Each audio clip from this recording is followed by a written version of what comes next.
I get money. Okay, I get money. I get men when I want to. I have a fulfilling social life. I have great friends. I have other hobbies. I live a well-rounded life. Okay?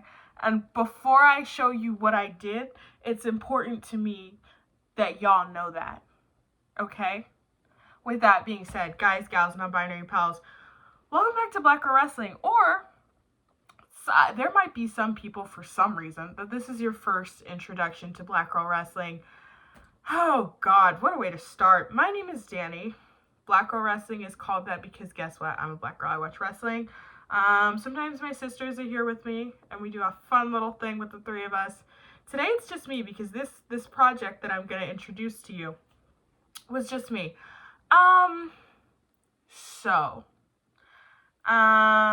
Yeah, welcome back to Black Girl Wrestling. Today, I'm here to talk to you about a very specific purpose.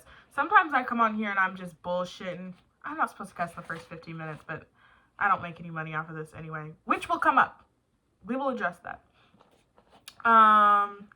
Today we're here for this little 15-pager. I think she's 18 now. This is the Ospreay project. God, where to start? Okay. Actually, I guess what I'm going to do is I'm going to walk you through what happened, why I did this, what it is I actually did, and what I learned. Kind of like I did in this type up, but I know most people aren't going to want to reach 20 pages. I didn't want to write 20 pages, but this is how it ended up.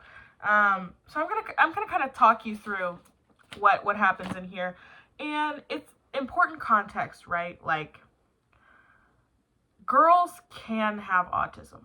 A lot of times young women and young girls, especially of color, don't get tested because they're not demonstrating the same signs as little boys or as young men. That does not mean that you ain't got what I got. So it's important that I start there. Basically. And what happened?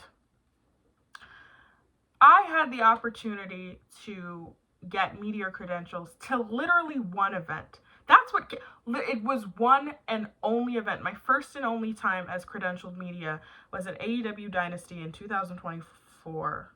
Yep. And they haven't let me back in since.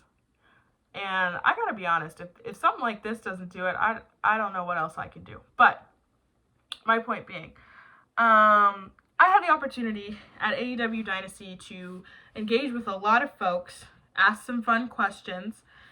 One of the things that I got to do was to ask Will Ospreay a question after he had just had his incredible match with Bryan Danielson. And I was so scared the whole day. Like, mind you, right? Like, and I did a whole little thing on Black Girl Wrestling about it, but like, I was terrified that whole day. I mean, I was 22. All of this is a hobby to me. I don't make any money off of this. And everybody else that was in that room, like, this is their careers, you know? And they were like older than me and like more seasoned. And I was nervy. Okay. Your girl was nervy.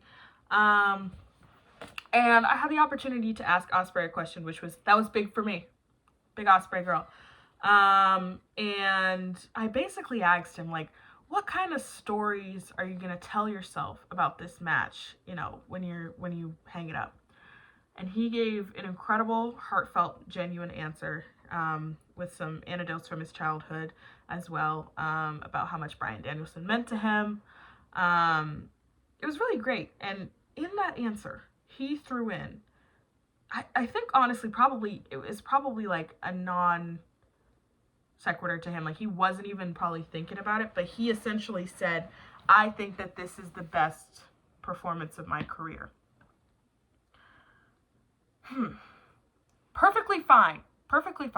But someone like me, I can't take anything at face value ever. And so I left St. Louis, super excited because I was like, right, he was so nice in answering my question. And he gave me some really good stuff. And I was like, well, I mean, I don't work for any wrestling promotion, publication, anything like that. Like, I asked that question, and that to me, like, that answers for me, right? Like, he told me Danny from Black Girl Wrestling about this. So instead of headline hunting or chasing down something, like, I can do whatever I want with that. So it really had me thinking, right? Like, okay, he thinks that this is the best match of his career, but how can I know? How can we know that, right? Like, he's fresh off this incredible match. Like, it's a little bit of hero worship too, naturally, because you just told me about how much this guy meant to you. So I was like, I have got to get to the bottom of this. And so, also, unnecessary. I did not have to do that. But I was like, let me go back and watch all of the matches that Dave Meltzer from Wrestling Observer newsletter gave 5 stars. And let me compare those 5-star matches to this 5-star match and see which is the actual best. But then I was like, right, like, no tea, no shade, no disrespect to Dave Meltzer. We're different. We're different. And everybody has their own different perspectives on wrestling and what they enjoy. And I was like, so how am I just going to take his word on what a 5-star match is? Like, how's a girl to know? And I really could not sit with that thought. So my solution was, okay, I need to watch every singles match that Will Ospreay has ever had. And that will be a big enough sample size for me to determine if this is truly the best match of his career. I don't know why I think like that. But here we are 18 something months later, with this beast of a project that I have, this undertaking that has been with me now through 2 jobs, 3 boyfriends. Is it weird? I'm like, this has been like low-key one of the most consistent things in my life these past not couple years, but almost. What an alarming thought. Anyway, so that's what I've been up to. Every second that I had of free time, I was watching Ospreay matches. And I was categorizing them and writing notes about them. And yeah, guys, it's taken on a life of its own for sure. But I wanted to answer 3 core questions, which was, how many 5-star matches does Will Ospreay actually have? What are some of the most overrated and underrated, in my opinion? Is there merit to some of his most common criticisms, which include that he no-sells quite a bit, and that he has formulaic matches that automatically equate to 5 stars in this one person's head? And, of course, what he told me, that the Danielson match was the best of his career. Is it? So, yeah, like I said, I set out on a mission to watch all of Will Ospreay's singles matches. It is important to note, right?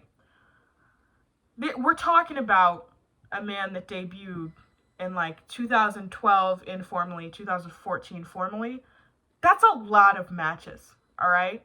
And I wasn't going to publish anything about this until I had watched all of them. And what I'm coming to realize is I had so much going on in my personal life and my professional life. I was like, I'm just sitting on this. I've just been stagnant on this project for a while, so I'm going to break it up. So this will be part 1. And part 1, we will be discussing I watched all of his Rev Pro matches, singles matches, again, because I could not do multi-mans. I don't feel like that's dramatic and saying that would have been a lot. This, of course, is manageable. I watched all of his Rev Pro matches. I watched all of his Southside Wrestling Entertainment matches, his early matches in Lucha Britannia, Ring of Honor, there's only a few, but then also the big one, New Japan. All of these matches are what are included in part 1. And then part 2 is mainly it's promotions that independent promotions that he has made an appearance in less than 10 times. I put those all in one big list. It's got TNA, it's got Defiant, 1PW, Progress. So other smaller ones. This one has AEW as well. So yeah, so I kind of split it up between bigger, more well-known things and lesser-known matches, because I was like, I mean, there's got to be some real hidden gems across both. It was actually not intentional that I did it this way. I was just, New Japan had the biggest volume of matches. I think it's 160. And I was like, I need to get this done first or I'm never going to do it. I'm never going to do it. And I was like, right, like, I really struggled because I was like, I cannot watch all of these in chronological order. No tea, no shade to the Billy Goat. But, like, your matches that you had in 2014 are not as good as the matches that you have in 2024. That's, like, that's natural. That's what it would be for anyone.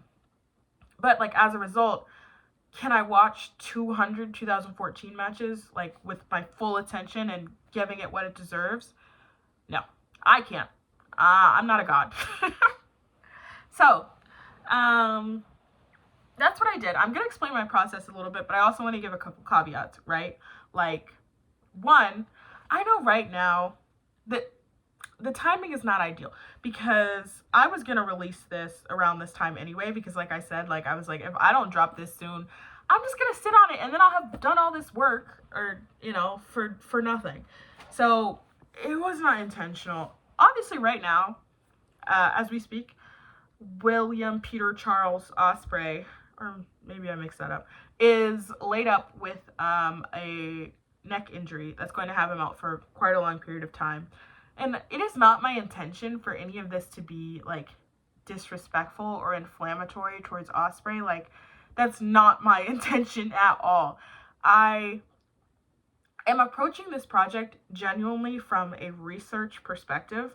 And if you read my type up and my spreadsheets, I think that you'll understand that as well. Like, am I a fan of Will Ospreay? Yes. Do I think that I'm able to be objective about the stuff that he does in his matches? Absolutely. If this were Kenny Omega, I cannot make you that same promise.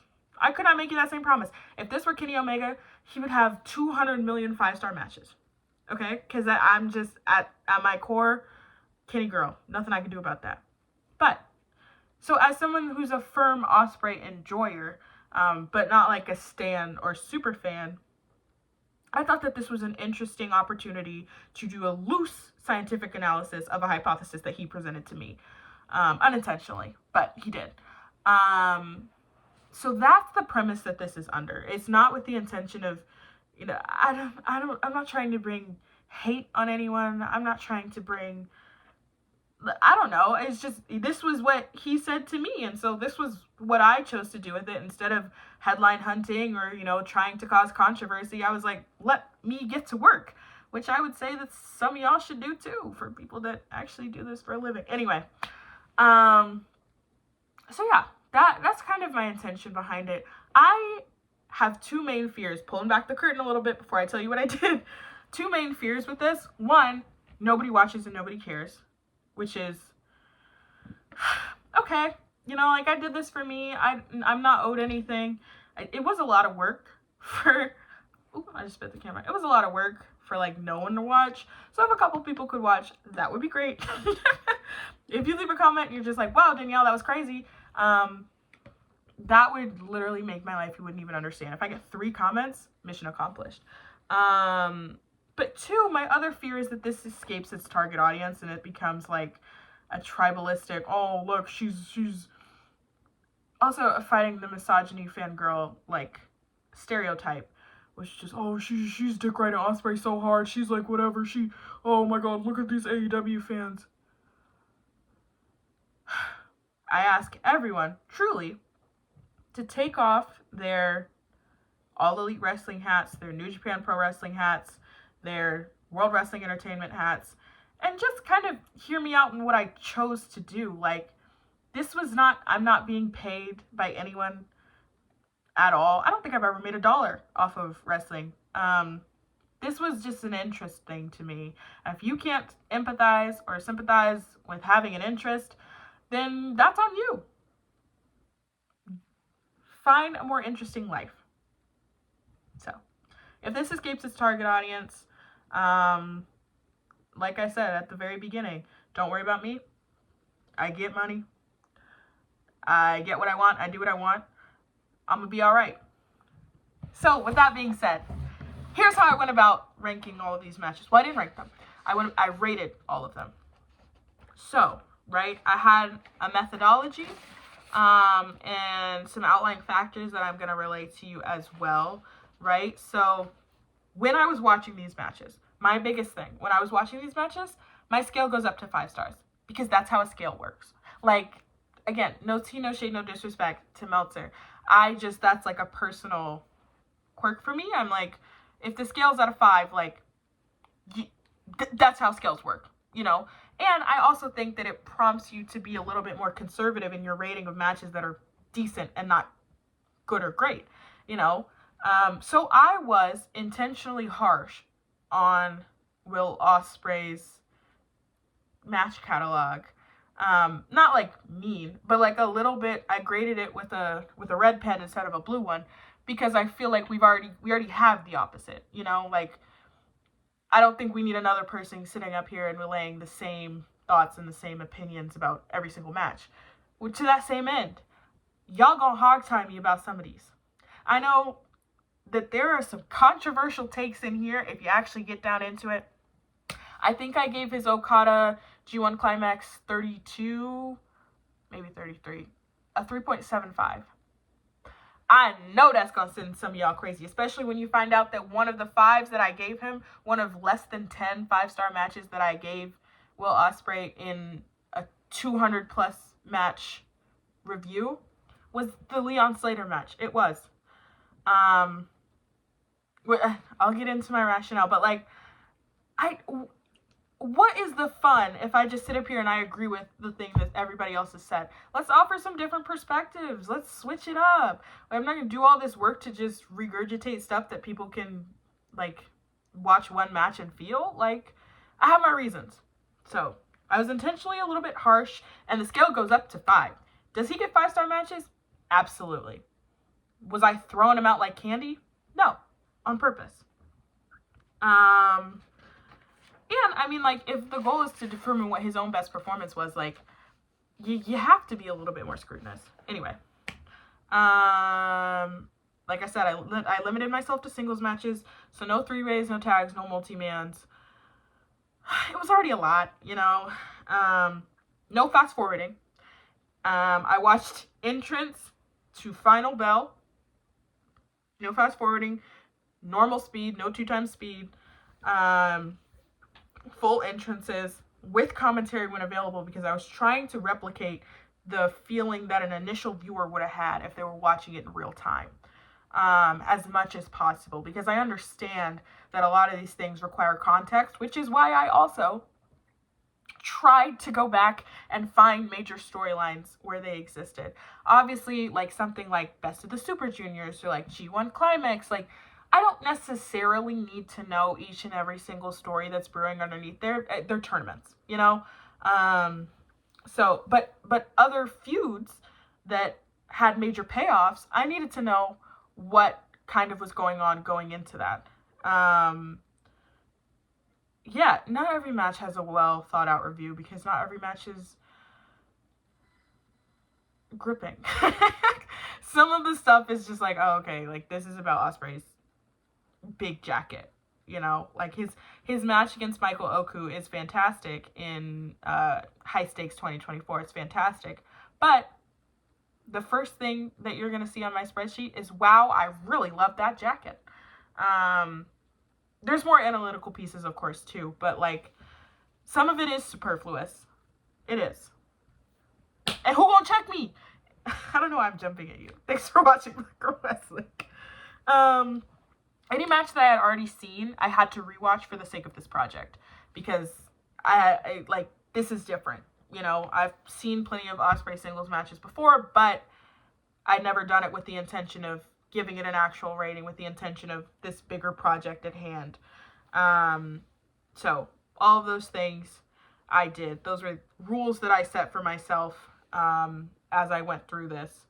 And again, I did not watch them in chronological order. I did, towards the end, try to watch them, like, based on promotion. Like, I was just going straight through New Japan by the time I got to, like, 2018, you know? And then I went straight through Rev Pro, you know? But, yeah, in chronological order that way. But, like, No, it wasn't 2014 to 2025 with no moving around, because I couldn't do that. Anyway, guys, my ways of working. That's a little embarrassing to show you. These are my Ospreay notebooks. So, she's been through a lot, as you can tell. It's been a long time coming. So they're separated by promotion. Well, at the beginning, before I had like a real system, they're not. But like, this is just some general notes, you'll see. And then it's separated by promotions. This is Southside Wrestling Entertainment. And I would take these sticky notes with me everywhere. I'm talking on the bus. I'm talking, you know, like literally everywhere. Like, if I was if I was hanging out with my friends and I knew I would have a couple minutes of downtime, I was taking some sticky notes so I could watch a couple Ospreay matches. Yep. And then I would go and I would tape them, or actually this is tape. Later I would start gluing them into this. So this is Rev Pro. And then I ran out of sticky notes. I went back. Guys, I ran the Dollar Tree crazy. I was running that shit like the Navy. Because I ran out of sticky notes, so I started using index cards, and then... So this is all Rev Pro continued. New Japan, I also kept note of when his major injuries were. So, because I mean, that does make a difference. So, you know, like that, is it the G1 where he has the neck injury and pulls out against Mark Davis? But yeah, you know, that's important to note, especially given the context of him, you know, now currently dealing with a neck injury.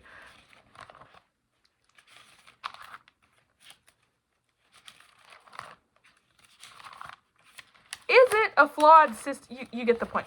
Is it a flawed system? Yes. This is why I chose to do it, because I copied down his whole, I guess I should have started there. I copied down his whole cage match catalog.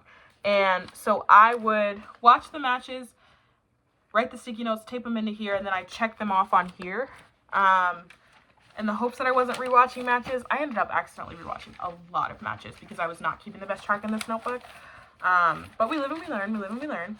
So yeah, this is all, so you can see, I check them off.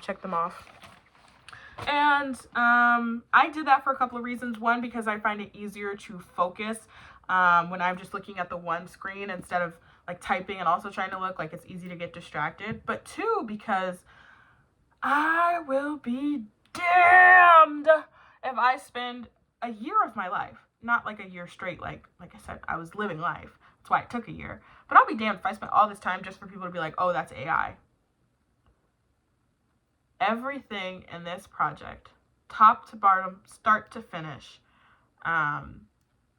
was only ever done or touched by me. That's why I wrote it all out by hand first, so that no one could just look at the things that I present later and be like, oh, computer did that. No, babes. Me, my sticky notes, and I went to the library because I don't have a computer that works anymore. Me and my sticky notes and I went to the library, okay? And we were clocked in, locked in, and then I typed all this up yesterday, okay? And I've been and then I would take this information when I was done with one promotion and put all of that into the spreadsheet that I have on Google Sheets. And then later I would turn those Google Sheets into charts, into pie charts. So it was easier for someone else who's not me to understand. Because I had a whole little system going. Yeah, what else? Yeah, and here I say, like, if I say an unspecified he, I'm referring to Ospreay. Okay, here's how I was ranking matches, right? And maybe I'll do another video talking about, like, his actual most underrated and overrated matches, because this is going to be long enough just talking about this whole thing and what it was like. The way that I was ranking matches. A 1-star. Extremely rare, actually, because Ospreay, he had natural athletic ability when he debuted. So, like, a 1-star match or, like, a 0-star match, I think there's a single 0-star match. Or a 1-star match, like, very rare, because he was at least entertaining as soon as he debuted, in my opinion. He was never a dull guy. That's not who he is. He had to learn how to balance that with, you know, selling and putting other people over and, you know, creating emotion within his match. But he was never a dud. We're not gonna sit up here and lie. That's a lie. So 1-star match is something that I am sure he probably doesn't even remember, and neither do I. A 2-star match is a serviceable match that falls short of something that you would watch again. So it was fine, but you wouldn't type that in your search bar and be like, I need to go see that. At least I wouldn't. 3, a decent match that is worth a watch, but is often lost within his very storied catalog. Will Ospreay got a lot of matches. He's got a lot of good ones. He's got a lot of great ones. 3-star matches to me meet that good criteria. And a lot of other wrestlers, it will be the best that they ever do in their lives. But for Ospreay, it's a Tuesday, is my 3. My 4-star matches are, it's a very good match that sets itself apart from the pack, and you should go out of your way to watch this match. That's how I categorize a 4-star match. And I did use half stars and quarter stars, but I didn't go beyond that. And then a 5-star match to me is a faultless match that you absolutely have to go out of your way to see, and it makes you want to spread the gospel of pro wrestling. It makes you want to tell other people that they have to see this match as well. That's a 5-star to me. And the best way I can explain a 5-star, because part of it is a feeling, the best way I can explain a 5-star match and what I was categorizing, I remember each and every single 5-star match. I do. After watching over 300 at this point, because I have the matches that I'm going to show you guys, and then I've already started and I'm well into the matches for part 2. So I'm well over 300 matches, maybe 400 matches at this point. I don't know about 400. I'm over 300 matches at this point. I know what the 5-star matches are off the top of my head, and I remember them. And I wonder if I could list them. I think there's 8 in part 1. It's Ibushi, the match right before he has another 5-star with Okada. Both the Kennys. He had a match against Drew Galloway, who's now, what's his name?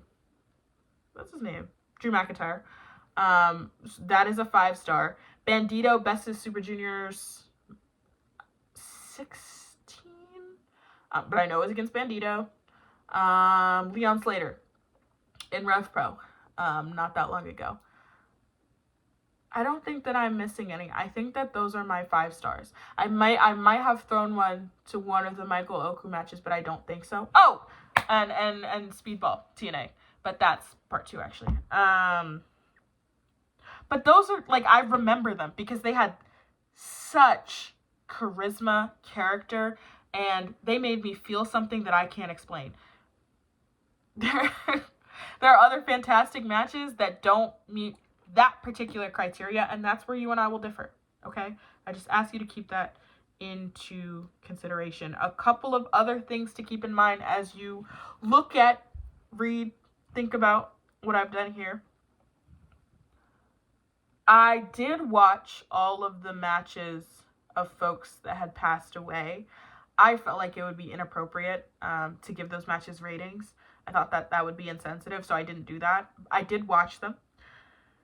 This whole project is not perfect, so if there are folks that I missed that have a rating that should not have a rating, please let me know. And in a similar vein, if I spent a good deal of time also background checking a lot of these people because I don't want to give creeps or weirdos a rating or a platform or anything. I think your matches should be lost to time. So I did my very best to also eliminate and not review any matches with people that are known creeps in professional wrestling, allegedly. If there are folks that I missed, again, let me know. I will take them off the list. My DMs are open for this reason. Only that reason. Well, why not? My DMs are open. So yeah, if either one of those criteria are met, please let me know. I'm willing to make adjustments for those reasons. Now, here's some limitations and barriers, right? 1, it's a lot of matches. Everything that I told you that I did, I absolutely did. I watched all of these matches start to finish, entrance to final bell. All of them. Took a long time. So that's why it's split up. So that's the first limitation. 2, financial constraints. Right? At one point, I was playing for Honor Club, New Japan World, Rev Pro On Demand, Wrestle Universe, all of those things in the interest of getting this done. That's not financially feasible. I do okay for myself, but that's ridiculous. So I couldn't keep doing that.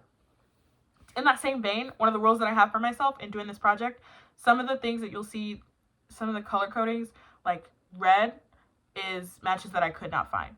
One of the rules that I had for myself is that I had to search the streaming site first, if I had it, if I was still able to afford it. Search the streaming site, and then search 3 of my other legal sites.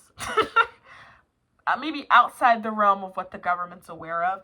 And if I couldn't find them there, then it could be red. If I could find them in any of those places, I had to watch it. Guys, when I tell you, I've been in the gutter. I've watched matches that people recorded with their phones. I've watched matches that, I'm sure he doesn't remember. I've watched matches, in WWE 2K recreations. Obviously, I don't count those for, ratings, but, if I've watched match highlights. And again, those things don't count, but I was trying to get a good picture of what was going on here, especially his earlier stuff. I needed every angle I could get. So I also watched a lot of stuff I didn't even keep track of or write down. So please keep that in mind too. And some of it's just lost media. Like I said, some of it I just straight up can't find. And some of it I could not afford to watch anymore. So if anyone is willing or wanting to, I don't know, buy me a coffee or something on my little site, that would be great. And then I will go get Honor Club renewed to watch this last Flip Gordon match. Then, of course, there was the big issue, which that one of these outside of the government's known sites gave my computer a virus. So I had to do the rest of it on my phone. I think I know what match it was. I can't remember. It's in my notes. I think I know what match it was. And yeah, my computer is shot, dude. I did the rest of this on my phone. So I was watching it on my phone, and then I had to make my spreadsheets and my charts on my phone. After I reached the midway point of Rev Pro. So there might be typos.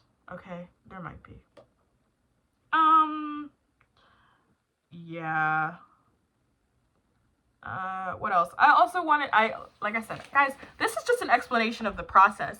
I'm going to have a multi-part series of what I was actually, of what I actually think. But acknowledgement of biases, right? I do think I fall prey to the Kraken Hall and Tokyo Dome at a star. There's just a different feeling in those buildings for me. And so I do want to acknowledge that straight up, that maybe if some of these matches happened literally anywhere else, I wouldn't feel this strongly about them. We'll never know.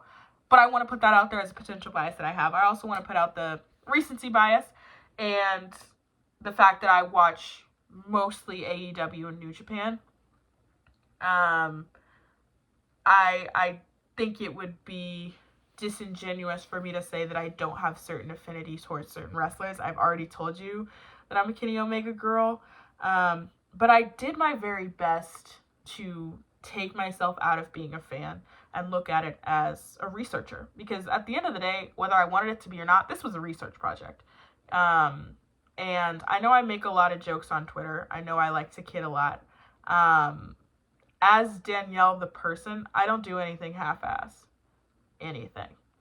I wrote about it in the thing, but yeah. So when I was a kid, I copied the whole dictionary front to back one summer. I needed to know more words. I needed to expand my own vocabulary. I was 9.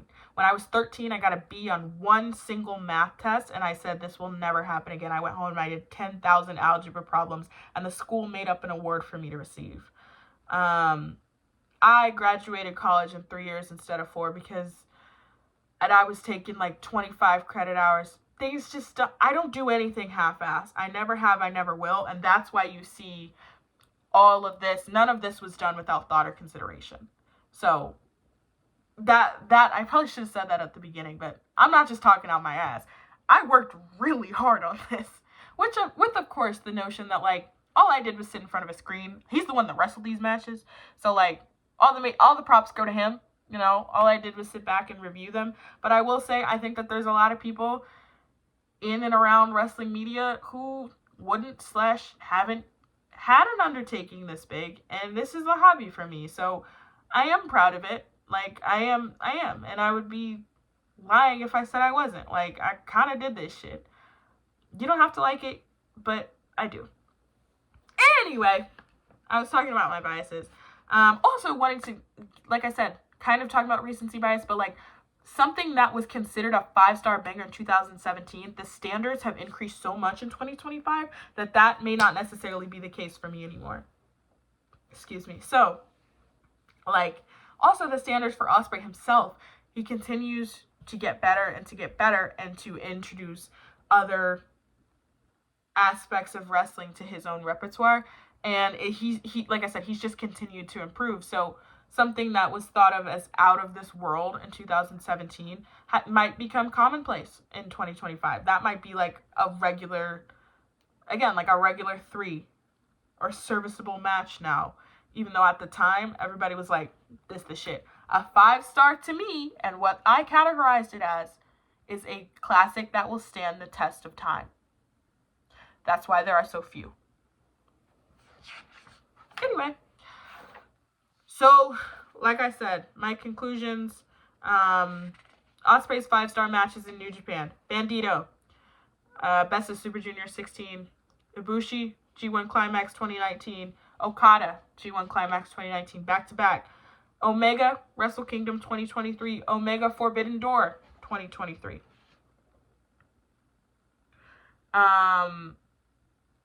Actually, I think that this is a little bit outdated because I think I gave one to Shingo Takagi as well. Sorry guys, it's literally 1 a.m. Like I said, I have a 9 to 5. This is a little bit scatterbrained, but it will be a multi-part thing kind of explaining what I've done. Anyway, other Ospreay matches that I recommend though, and that I gave 4 stars or better: Lance Archer, New Japan Cup 2019, Okada, New Japan Cup 2019, ELP and Shingo Takagi, Best of Super Juniors XVI, is that 16? Hiroshi Tanahashi, G1 Climax 2019, Amazing Red, Super J Cup 2019, fantastic match. ELP, King of Pro Wrestling 2019, Bushi Power Struggle 2019, ZSJ, New Beginning 2019, Okada, G1 Climax 2020, David Finlay, believe it or not. I'm not necessarily known as a David Finlay appreciator. David Finlay, New Japan Cup 2021, Jon Moxley, Windy City Riot 2022, Shingo Takagi, G1 Climax 32, Okada 33. Yeah. So those are his 5 stars in Nuge to me. His 5s and his 4s. Rev Pro. Rev Pro, I gave it to Drew Galloway. And you can, if you want to read all my different match reviews, please do. My type up is like, my document is a lot more brief than looking at all those spreadsheets, if you're interested. I know that's going to be controversial, but I gave it to Drew Galloway because I think that the match is really cool. First of all, it has incredible charm, and you see the absolute best out of both men in that particular bout. Highly recommend it. I think it gets lost within his match index. You should go watch that one 100%. So yeah, I'll get into more general, like I said, general match recommendations in another part, because this has already been 40 minutes and I'm just kind of talking about my process. But some of my big takeaways, that's really what I wanted to share, right? So basically, even though my goals were just focused on Ospreay and his career, I actually learned a lot. I learned a lot about myself. I learned a lot about wrestling. I was able to watch a lot of matches from folks that I had only ever like heard of in passing, or I'd only seen like little bits of before, and that kind of sent me on different individual spirals, and I was learning more about, you know, British wrestling legends like Doug Williams, and I watched more Kenta matches than I had ever watched before. He had such reverence for Jushin Thunder Liger that I was like, let me lock in and actually know what I'm talking about to be able to give these people the respect that they deserve. Because he's showing it. So like, what do I look like, you know, not understanding that context. I don't think I just fell out of a coconut tree. But yeah, I think that, yeah, the biggest thing I wanted to talk about today, believe it or not, was about his stylistic evolution. I think that, and I kind of came to this conclusion in the thing, but I didn't really expand upon it, but I think that Ospreay truly is, like, if you watch his matches from 2013, 2014, you need match recommendations, I'll let you know. Don't watch the match with Glam Sexico. That much I promise. But anyway, you watch those matches from those early days and you see the immediate raw talent, but you also see the passion. And I think that much never changes. I think when we go back to like my core 3 questions, which was that his best match ever? What are his 5 stars? I feel like we've already answered the 5 stars. And I'll answer his best match ever at the very end. But my 2 was the criticisms of, do I think that Ospreay is guilty of no selling and formulaic match patterns? And short answer, kinda. Long answer, no. Because here's the thing, right? You will note in some of my notes, those are things that I'm actively looking for. I'm like, okay, some of these matches are not as entertaining when you watch them all together because they're very similar. I think that that's against people he's wrestled a million times over. Controversially, that includes Zack Sabre Jr., Ricochet, Okada. I think that you see the full spectrum of like locked in to not locked in opponents like that.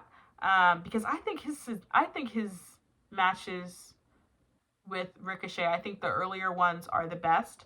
And I actually say that about some of the other folks, not Zack Sabre Jr., but like his match with Ricochet at Enter the Dragon, I think, incredible.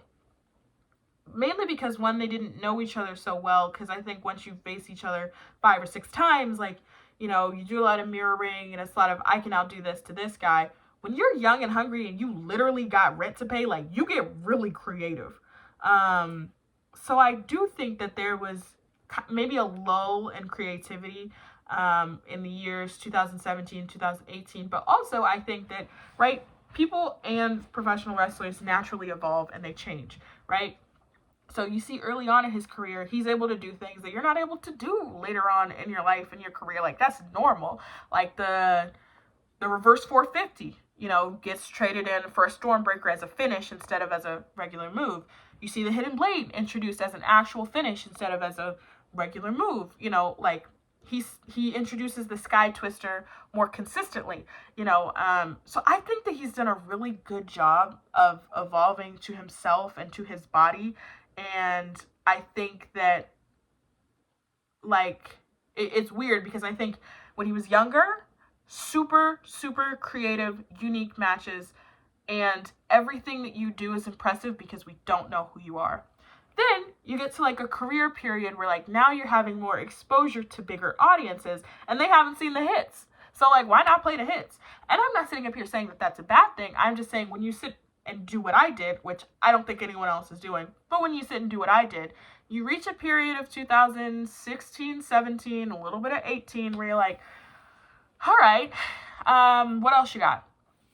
But what I think is impressive about Ospreay is that he has had that renaissance, if you will. He has been able to bring it back full circle and really done an inventory of himself and where he stands and what he is able to do now that he wasn't able to do then, instead of just vice versa. You know what I mean? Like, so yeah, I think that he has been able to introduce, I mean, I think the biggest jump, obviously, is like when you go to, you're finally a heavyweight. Like, that's huge. That's huge. But I also think that he clearly is a student of the game in a way that a lot of other professional wrestlers, I won't say that they aren't, but like they don't necessarily show. Like, he was known as a high flyer, but he wanted to be more. And now when you think of Will Ospreay, you're like, yeah, he can do incredible stuff, but man, he makes you feel something. When he's a babyface, he's one of the most incredible, like, convincing baby faces on the planet. And when he's, I put this in the thing, when he's Kingpin Ospreay, he's the best in the world. Nobody can touch him. He's vicious, he's dangerous, and so now you think of his character work too. And I think that, yeah, I think it's impressive for someone to be able to do that throughout the course of their career and to maintain that same level of relevance. Like, there's not really been an era where nobody was checking for Will Ospreay. Now, some of y'all gonna say 2019. I disagree with you. I disagree with you. Okay? I enjoyed 2019. As you can see in some of my match ratings. But yeah, so I think, honestly, is there some truth to that? Yes. Do I think that also I start to notice patterns after I watch 200 matches? Yeah. That's on me. Like, that's not insane. But, like, yeah, I understand some of that.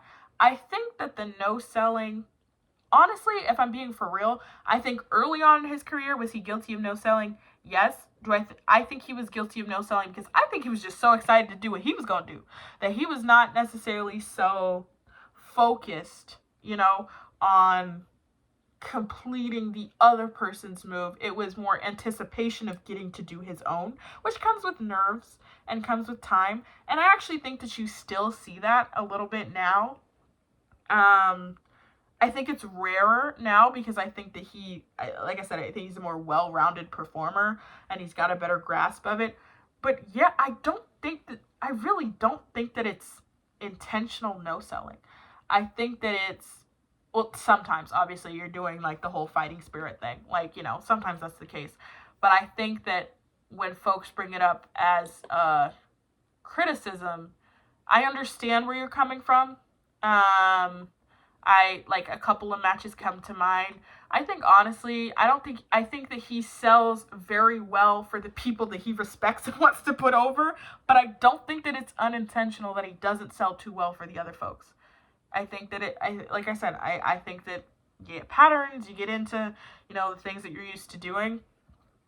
So, I don't know. My TLDR is IDK, brother. But, yeah, I understand where both of those things are coming from. I think they're a little bit more nuanced than that. You can tell whether he wants you to or not. You can tell when Ospreay likes somebody professionally. I'm not pretending to know what the backstage politics of any of these things. Like, I don't know these people. I'm not pretending to. But you can tell when he wants, either he reveres someone because they're older and he respects them and he grew up watching him, or a young guy he really, really wants to put over. You can tell by what he sells in the ring. Because he's never gonna, to Ospreay's credit, he does not phone it in. You can't wrestling that style that he does. Like, whether he's wrestling in front of 10 people or wrestling in front of 100 people, he's going to give you everything you got, because at the end of the day, he's a love of the game guy. He's got the love of the game, and it's dangerous sometimes, and it can be reckless a little bit, especially towards the beginning of his career. Like I said, I think he's honed it in. He's grown now, but everything he does for the love of the game, man. You can't say that he phones it in that way. But he definitely takes it to another level, evidently, with people that he wants to see succeed. Leon Slater, great example. Callum Newman, I will never be able to form a solid opinion on you. I gave one of your matches a 4 and the other a 2. I don't know, Callum. You tell me. But Callum Newman, a guy that he clearly wants to see succeed. He's going to sell his ass off for Ishii. Of course he is. Him and Okada, he's going to give Cash Money Kazu everything he's got each and every single time. And then, of course, you've got the Kenny matches. I think there's a gap. That's my biggest point, is, like, I think that there's a selling gap whether he wants there to be or not, there is a selling gap between people that Ospreay really professionally likes and respects, and if they're just people that he's facing that night, you know? And then that brings us to our final question, which is, was that Ospreay's best match ever? I was there for this match in a way that I was not there for the other matches. So again, I did go back and rewatch it like I said I would for everything on here, but I have that bias. No. In my opinion, Will Ospreay is wrong about his own matches and his own match catalog. I think that that is Will Ospreay's third best match ever. His best match ever was, guys, Kota Ibushi. Kota Ibushi G1 Climax 2019. That match is absolutely incredible. Let me make sure I'm getting it the right one, because he fought Ibushi a couple of times. I know he fought him at Shakura Genesis. Yeah, I was right. G1 Climax 2019. That match is incredible. I remember the last 10 minutes of that one. I bit on every near fall. I was on the edge of my seat the entire time. The Danielson match, incredible. Absolutely incredible. I would challenge you, and I know people are going to be like, because number 2 in between there, Forbidden Door. That's what's in between them. Forbidden Door, Kenny Omega. I would challenge you to, and maybe people think differently. Those are my top 3 Ospreay matches after watching the first 200 of this project, 200 plus of this project. I'm curious to see what other folks like your opinions are, if those are your top 3, if they rank that same way, if they rank differently. That Ibushi match, man, is different. It is different. I think there's a GOAT tax, right? Like, I think that I give Kenny Omega a GOAT tax each and every time. I give Bryan Danielson a GOAT tax each and every time. I think Ibushi deserves one too. Yeah, go rewatch that match with fresh eyes. And if you think I'm wrong, no. Okay. But yeah, those are my 3 answers to my 3 core questions. 200 plus matches in. I don't know how much more I'm going to talk about this. I do know when I publish this first part, I am absolutely logging off, taking a break. I don't want to hear what anyone has to say about any of this. I've worked too hard for people to be really mean about it. But yeah, those are my answers to my big 3 questions. What are Ospreay's 5 stars? I've told you. What are the overrated, underrated matches? You've kind of gone into that. No sell allegations. Kinda. Formulaic allegations. At times. Was that his best match? No.